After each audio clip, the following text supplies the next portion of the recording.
Selamat pagi, salam sejahtera bagi kita semua. Shalom. Yang saya hormati Kepala Sekolah, yang saya hormati Bapak Ibu Guru selaku guru mata pelajaran, yang saya sayangi teman-teman siswa-siswi kelas 92. Perkenalkan, saya Daniela Mose dari kelas 92 Sekolah Lentera Harapan Ambon. Puji syukur kita panjatkan kehadirat Tuhan yang telah melimpahkan rahmat dan karunia-Nya sehingga kita dapat berkumpul di sini. Saya berdiri di sini untuk menyampaikan pidato saya yang bertema Pancasila dalam tindakan teladan Kristus sebagai panutan.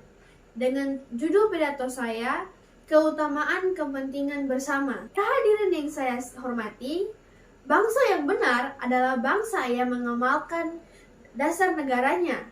Pancasila adalah ideologi negara Indonesia.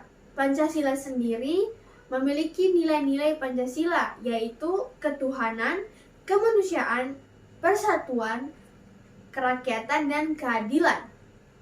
Untuk pidato saya memilih nilai kemanusiaan.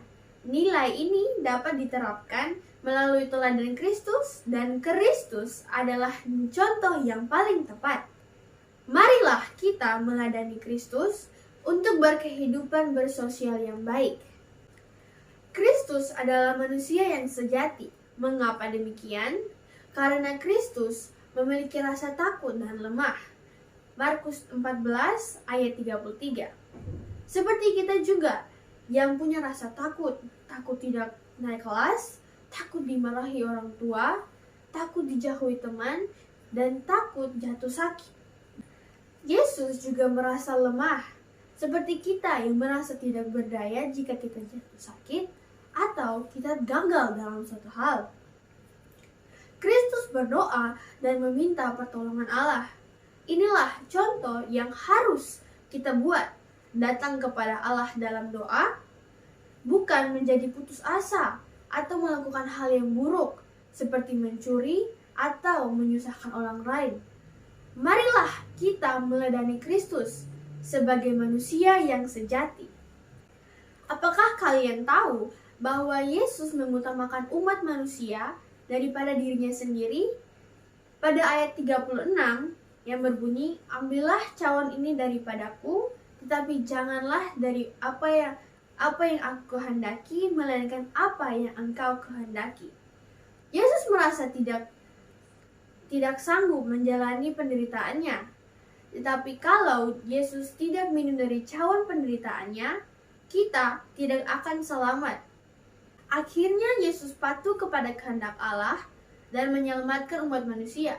Keselamatan saya, Anda, dan kita semua lebih diutamakan Yesus.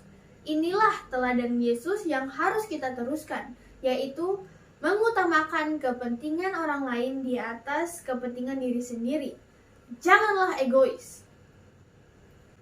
Salah satu praktek dari nilai kemanusiaan Pancasila adalah budi pekerti.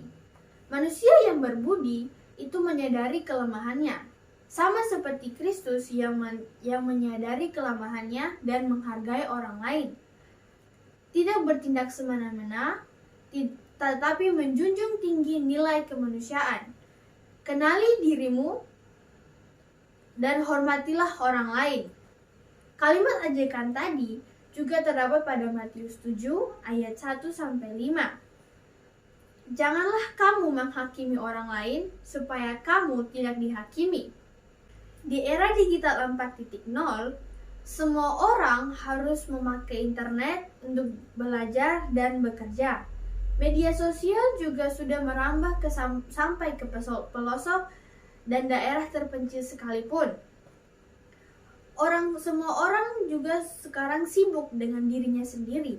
Saya juga sendiri jarang keluar dari rumah, sehingga tidak menyadari banyak hal yang bisa saya lakukan, seperti membantu mama menyapu, mencuci piring, dan melakukan hal ringan lainnya. Apakah sikap ini merupakan manusia yang berbudi pekerti? Tidak, tentu saja tidak. Kita harus meneladani Yesus Kristus yang mengutamakan umat manusia. Kita juga harus mengutamakan kepentingan orang lain di atas kepentingan diri sendiri. Bagaimana caranya? Batasilah penggunaan internet, pakailah untuk menunjang kegiatan belajar agar kita dapat memperhatikan orang lain, saling menolong, dan saling menghormati. Dengan kita mendahulukan kepentingan orang lain di atas kepentingan diri sendiri, berarti kita sudah mengamalkan nilai kemanusiaan pada Pancasila. Marilah kita tetap menjaga keutuhan bangsa melalui pengamalan butir-butir Pancasila dalam hidup dan perilaku setiap hari kita. Marilah kita meladani Kristus yang mengutamakan keselamatan umat manusia daripada dirinya sendiri. Sekian dari pidato saya. Maaf jika ada kata-kata yang kurang berkenan di hati para hadirin semua. Semoga apa yang saya sampaikan dapat bermanfaat bagi kita semua. Selamat pagi dan shalom.